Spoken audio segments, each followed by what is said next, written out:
नयनाचे अंजन मनाचे रंजन ठसा सदन बाह्यानो ओंकार अक्षर अक्षरी हार प्रेम अनुभवाच्या मापे मोजू बाप्पा बिंदूचे जे मूळ प्रणवाचे फळ योगियाचे खेळती चिठाई ज्ञानदेव म्हणे निवृत्ती प्रसादे स्वरूपाच्या विनोदी बोलिलो हे माऊली ज्ञानेश्वर महाराज की जय. एक तरी ओबी अनुभवावी या ज्ञानयज्ञात आपण श्रीमद भगवद्गीता अध्याय 8 त्यातला श्लोक क्रमांक 10 आणि माऊलींनी या श्लोकवर ज्ञानेश्वरी 8व्या अध्यायामध्ये 94 क्रमांकाच्या ओळीनं केलेलं भाष्य याचं आज आपण चिंतन करणार आहोत. प्रयाणकाले मनसाचलेन भक्त्या युक्तो योगबलेन चैव भ्रुवोर्मध्ये प्राणमावेश्य सम्यक सतं परम पुरुषम उपैति दिव्यम. दिव्य अवस्था कोणती? अंतकाळाच्या वेळेस कशी अवस्था प्राप्त व्हावी म्हणजे भगवंत चरणी जीवात्मा लीन होतो किंवा भगवत धामाच्या प्रती जातो याचं वर्णन भगवंत या श्लोकातून करतायत. प्रयाणकाले मनसा चलेन.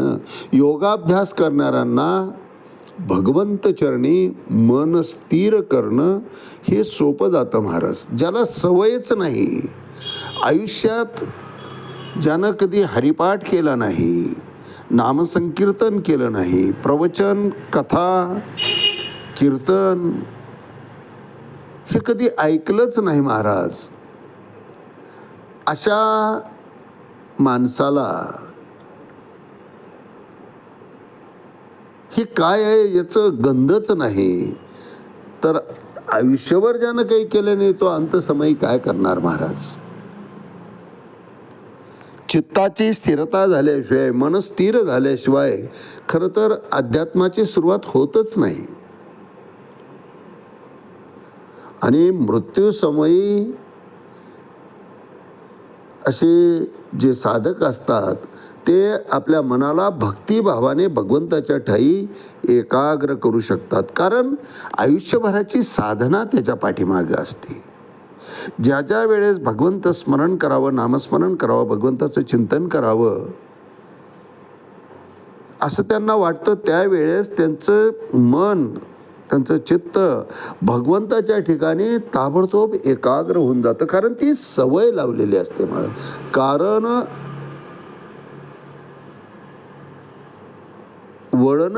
पडिले वळण इंद्रिया सकळ. इंद्रियांना ती सवय लावलेली असल्यामुळं त्यांना ही अवस्था अंतकाळी सुद्धा सहजपणे करणं शक्य होतं. आज्ञाचक्रामध्ये म्हणजे भुवय, 2 भुवयांच्या मध्ये प्राण उत्क्रमण करणं त्यांना सहज शक्य असतं महाराज. आपण याआधी चिंतन केलं की या देहाला 9 द्वार आहेत. 2 डोळे, 2 कान, 2 नाकपुड्या, 1 तोंड, उपस्थ आणि गुदद्वार असे हे 9 द्वार आहेत. आणि या 9 द्वाराचे कवाळ पूर्णपणे बंद करणं, वास्तविक हे सर्व कर्म करणारे अवयव आहेत, ज्ञानाची प्राप्ती करून देणारे अवयव आहेत. आणि त्यांची क्रिया ते सतेज असून सुद्धा पूर्णपणे बंद करावी, संयमित करावी. डोळे उघडे असले तरी काय पाहतोय याचंही भान राहू नये. कान सताड उघडे असतातच, परंतु काय चाललंय ते कानापर्यंत ती घेऊच नये. कोणता वास, तो सुगंध आहे का दुर्गंध आहे याचा सुद्धा गंध असू नये. नाक न झाकता इतकं संन्यस्त वृत्तीनं होणं हे इतकं सोपं नाही महाराज. त्याला अभ्यासच असावा लागतो. आयुष्यभराची साधनाच त्याला प्राप्त व्हावी लागते.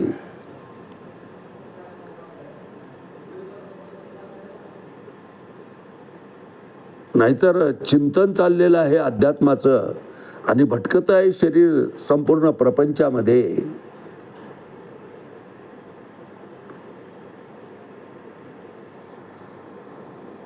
संन्यस्त अवस्था प्राप्त करता आली पाहिजे. 4थ्या अध्यायामध्ये 13व्या श्लोकमध्ये याविषयी फार छान वर्णन केलेलं आहे भगवंताने की सर्व कर्म आणि मनसा संन्यस्यास्ते सुखम वशी. 5व्या अध्यायामध्ये नवद्वारे पुरे देही नैव कुर्वन्न कार्यन.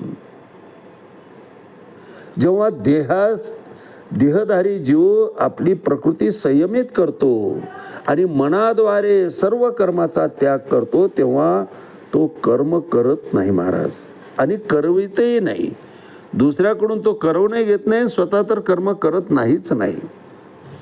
अगदी संन्यस्त वृत्तीचा होऊन जातो, शून्य अवस्थामध्ये येतो. आणि या देहाची नवद्वार असून सुद्धा, उघडे दरवाजे असताना सुद्धा 9चे 9 द्वार उघडे असतात महाराज, तरी सुद्धा, कारण कान आपण झाकत नाही, नाक झाकत नाही, तोंड झाकत नाही आपण. गुदद्वार उपस्थ यांना काही आपण झाकण लावत नाही, परंतु ते कुठलंही कर्म करत नाही, कुठल्याही प्रकारचं कार्य करत नाही. योग आणि करत असले तरी चाललेल्या कृतीशी त्यांचा संबंध नसतो, इतकी विरक्त अवस्था त्यांच्या ठिकाणी प्राप्त झालेली असते. योगिनः कर्म कुर्वन्ति संगम त्यक्त्वात्मशुद्धये. कारण योगी अवस्था त्याच्या ठिकाणी प्राप्त झालेली असते. केवळ रुटीन वर्क म्हणून ते कर्म करत असतात, परंतु त्या कर्माशी ते अनासक्त असतात. ब्रह्मण्याधाय कर्माणी संगम त्यक्त्वा करोति या लिपतेन सपापेन पद्मपत्रमिवांबसा. पाण्यावर तरंगणारं कमळाचं पान 24 तास पाण्यात राहून एक पाण्याचा थेंबही चिटकून घेऊ शकत नाही किंवा घेत नाही, तसं असे हे योगी विषयाला चिटकवून घेतच नाही, विषयाकडे आकर्षित होतच नाही, विषयाचा पूर्णपणे त्यांनी त्याग केलेला असतो. योगिनः कर्म कुर्वन्ति संगम त्यक्त्वात्मशुद्धये. ही योगी अवस्था प्राप्त होणं इतकं सोपं नाही महाराज. इंद्रियांना त्याकरिता वळण लावावं लागतं, इच्छा पूर्णपणे माराव्या लागतात. आशा, इच्छा, आकांक्षा याचा पूर्णपणे त्याग करावा लागतो. निरीच्छ होऊन जावं, इच्छाच उत्पन्न होऊ नये, या अवस्थेप्रती साधकाला यावं लागतं. तेव्हा कुठे हे शक्य होत असतं महाराज. त्यावर भाष्य करताना माऊली ज्ञानेश्वरी 8व्या अध्यायामध्ये 94 क्रमांकाच्या म्हणतात, आक्रळलेनी येणे मध्यात्मा मध्यमार्गे अग्निस्थानवने निगे ब्रह्मरंध्रा. अर्थात संपा दिलेल्या या योगाच्या द्वारे ही अवस्था आपण जी आता वर अभ्यासली ती अवस्था प्राप्त करून घेऊन सुषुम्ना नाडीच्या मध्यमार्गाने अग्निस्थानापासून ब्रह्मरंध्रास जाण्यास तो जो प्राण निघतो, तो जीव निघतो आणि त्या ठिकाणी दोन्ही भुवयांच्या मध्ये तो उत्क्रमित होऊन त्या ठिकाणी स्थित होत असतो. हे काय आपोआप घडतं महाराज?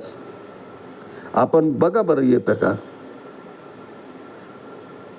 विचारांनी बरोबर ते त्या ठिकाणी संक्रमित करून त्याच 2 भुवयांच्या मध्ये ते स्थित करतात आणि त्या ठिकाणाहून या योगियांचा जीव जात असतो. समाधी अवस्थेत असतात तोपर्यंत तर प्रश्न नाही, परंतु समाधी अवस्थेतून प्राणोत्क्रमण अशा योग्यांचं या 2 भुवयांमधून म्हणजे डोळ्यांमधूनच ते होत असतं.